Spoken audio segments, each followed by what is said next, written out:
on, let's welcome on board Rajiv Kaul, the Executive Vice Chairman and Chief Executive Officer and Whole-Time Director at CMS Systems, joining us on the show now. Rajiv, hi, good morning. Thank you so much for making time and speaking with us. First up, I just want to understand the fundamental dynamics of the business. How has cash management services changed given the fact that there are a lot of digital payment apps available now?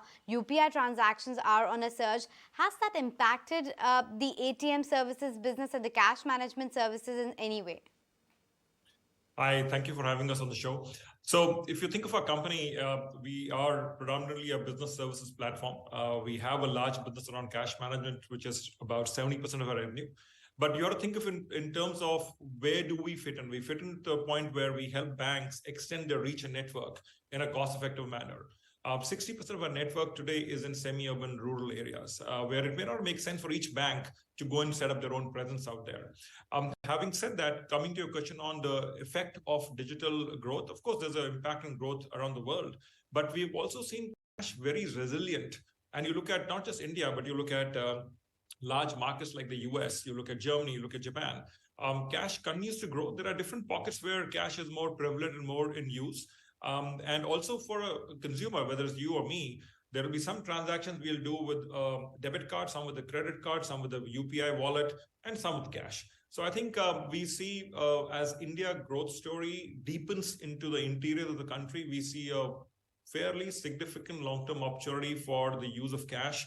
Also with formalization of the economy, when you have a lot of smaller stores and as they migrate to more organized retail will have all sort of payment mechanisms. And again, we would see a large market opportunity as there are more organized retail in India, including e-commerce, which has been growing at almost 30-35% a year. Just a follow-up there, because and I know this is more anecdotal than comprehensive in terms of a large sample set, but a lot of us have stopped carrying too much cash, right? It all happens in terms of UPI, GPay, you name it. All the transactions are done there. So fundamentally speaking, how are you looking at pivoting your business? Is there a digital model or a diversified strategy that you are bringing up? Because as you pointed out, 70% of your revenue still comes from the CMS business. Sure.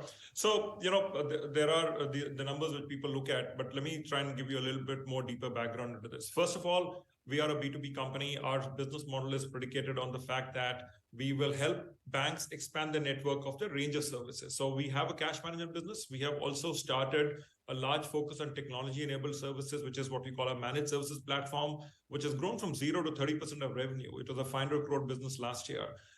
We also incubated a new IoT business using artificial intelligence and machine learning to help the BFSI sector manage their assets, whether it's an ATM site or a bank branch or a vault, through technology, which is it's like a SaaS business, which has grown rapidly. We are poised to become the #1 player in that in this financial year. We started this business only 18 months ago.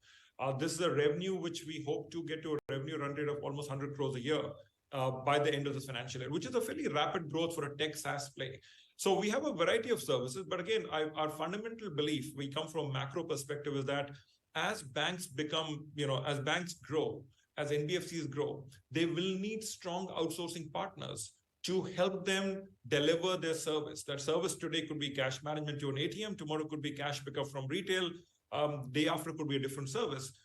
That needs a very strong, deep logistics network, which we invested in for the last 10 years. Then we automated it to bring a lot of efficiency and cost management. That's why when you think of our service, our revenue profile and a margin profile, it's almost world-class. When we do 27% EBITDA margin in Q1, it's not sort of very common in India to have that sort of EBITDA margin.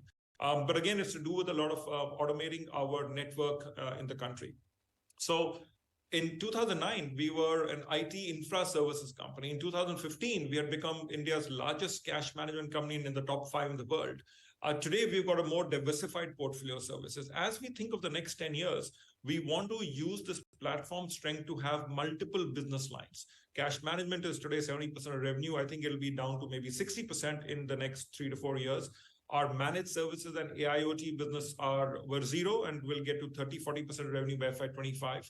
And we are also looking to launch new services in the coming years, which should help us grow our portfolio of services to be able to cater to the opportunity, which I think is pretty significant.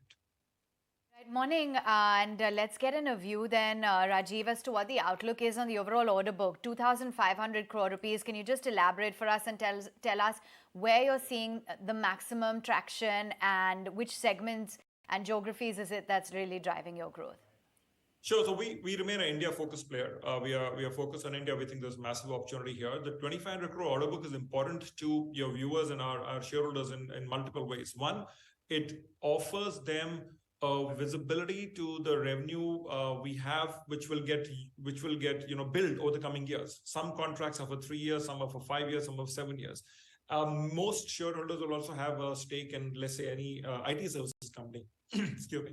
So this is something similar. You actually have an IT services like business where you have got revenue visibility over a period of time.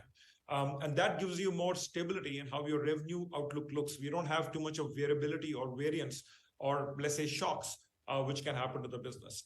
The business of 2,500 crores, which we refer to, is mostly contracts we have won with large public sector banks in the country. Because even pre-IPO, we are telling people that we foresee a big refresh upgrade cycle. The public sector banks, after they beefed up their balance sheets, after they merged, I think are in for expansion. And I think that's the big opportunity out there. And therefore, this order book is mostly from our technology-led businesses, managed services, the AIoT business I refer to. I think these are businesses which are leading and helping us win significant contracts. And that gives us a good predictability of this business for the coming years. Thanks very much for joining in, Rajiv, and walking us through your business as well as the outlook going forward.